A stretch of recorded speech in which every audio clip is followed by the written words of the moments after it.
One of the most important things you need to get if you have a project is an auto parts logbook like this one, and I have a link down in the description. I've looked at a lot of these and they're way overpriced, and the one that I found on Amazon was actually very reasonably priced. Logbook isn't necessarily just for you. It's also for your legacy. If it's something you want to pass down to someone so they actually know what you have in the car. Like whenever you bought the vehicle, for example, this when I bought this one I have for my Mustang. Like the engine block is a Tuskegee block. The engine in the car is worth more than the car, and if a family member they need to know what is in the car and how much things are worth, like original receipts for the shocks, for example, and how to adjust them. I forget at times how far I can go with the adjustment on my shocks, so I still use my book all the time. The oil pan, original paint. The timing cover for my Mustang is unique because I have the Tuskegee block, but I also have 2 valve heads with that part number.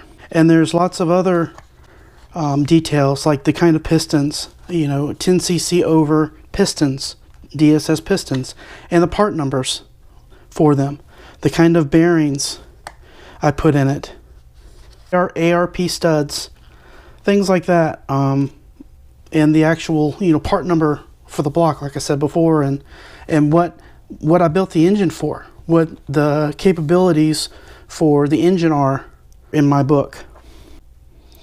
And also, you can have a log of how much money you've wasted on your car.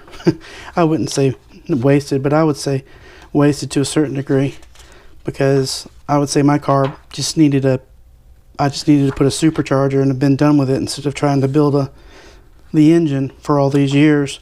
But the pistons, how much I paid for the rods, so someone knows what all is in the car, what kind of lighting, what kind of wiring you did. Like with my air conditioning system. My air conditioning system is kind of finicky. The cycling switch goes out about once every 2 years. It's always done it, and it's a finicky thing that only I would know. Somebody would go and take a bunch of money just to put a cycling switch, and I know when the AC stops, it's the cycling switch. It's just a Ford thing. Little things like that can help out the next owner. Like I had a little bit of a rust problem in the trunk, but it didn't go all the way through. It's because one of the bolts on the hinges for the trunk was loose, and it started to rust. I neutralized the rust. I put rust neutralizer on it. I replaced it with all the seam sealer, and it doesn't leak anymore. However, there was a rust issue there, and someone may need to know in the future to look there to see if it's returned or not. Like my hood, what kind of hood that I put on it, when I replaced certain weather stripping. In 2020 I replaced both doors weather stripping. On the truck, 2020, the weather stripping I replaced. Just little stuff like that can really help your children or the next person if you decide you want to sell it or give it away. This log is the story and the history of your car. There's so many cars that are rusting and out in the middle of nowhere, and there's no story or history behind it.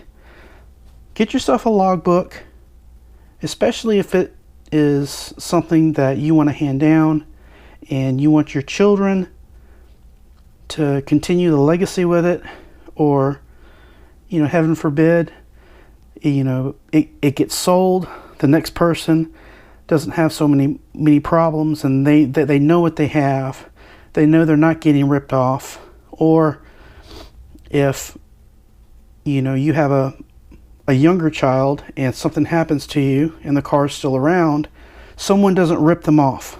Like the engine and transmission in my Mustang is worth more than the whole car. and they would know to basically pull the engine and transmission out and sell it, and then sell the shell. If they didn't want to keep the car, that would be the best way to maximize how much money you would get for my car. So it's things like that you don't think about. Like my tie rod ends on my car are from Steeda, and they are, unique, and it's in my book. You need to get the tie rod ends from Steeda. Little things like that will make the next person's job easier. Or if you're just happen to be absent-minded and forget, you'll be like, oh yeah, let me go in the book. Where did I get those from? Wow, okay, I got them from Steeda. I call Steeda and have the parts on the way. And like I have in my book, in my chicken scratch handwriting, I put a little, like a note. I removed as much wiring as I could. I did a lot of hacking when I first got the car, and I didn't know a whole lot about vehicles, but I've learned a lot. The frame damage from jacking, it wasn't from me. It was the oil change shops when I first got the car. And I put, this was never meant to be a drag car. It would break my heart to see it gutted, like a heap of crap, tubbed out, just turn into a drag car.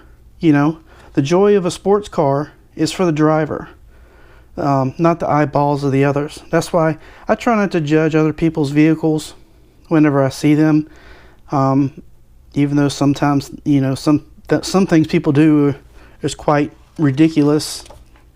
I guess it's whatever you like, but the car is for you, is for your joy, not other people. If you buy a car to impress girls, the fact that you have wheels and you can drive most of the time is good enough. You buy a car for you. My STI Subaru I love that car. I bought that car for me. I love to drive. And my SHO Taurus, I love that car as well. I bought those cars for me, not because they look good in a certain crowd or they would impress a certain kind of person. The biggest thing people don't realize is when they pull in the parking lot, nobody really cares what you're driving. They only kind of care about what people think about them. So buy a car for yourself, fix it for yourself, get yourself a logbook so you can remember how it all goes back together whenever you break stuff and you need to replace it. Because little things like remembering that you turn the crank down, a couple of thousandths, the bearings in it are a little oversized. Your rods, like the torque specs for your hardware, little things like that, so you don't have to get on the computer. So when you take it apart and put it back together, the type of rings that you used, the type of head gasket. There's a lot of things that if you want to put it together exactly the way you want to, that you need to put in a logbook. And you may have the best memory in the world, and you can remember, the torque specs of your head bolts and the what order you had back on a 350 Chevy back whenever you were 21 years old, 3 decades ago. But you're not going to remember everything, and that's what a logbook is for. And I hope you take it to heart and get yourself one.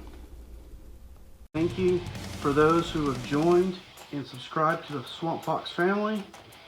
If you can give me a thumbs up, comment in the description, I'd really appreciate it. Please look for the links in the description. Become a Patreon member if you want to support the channel.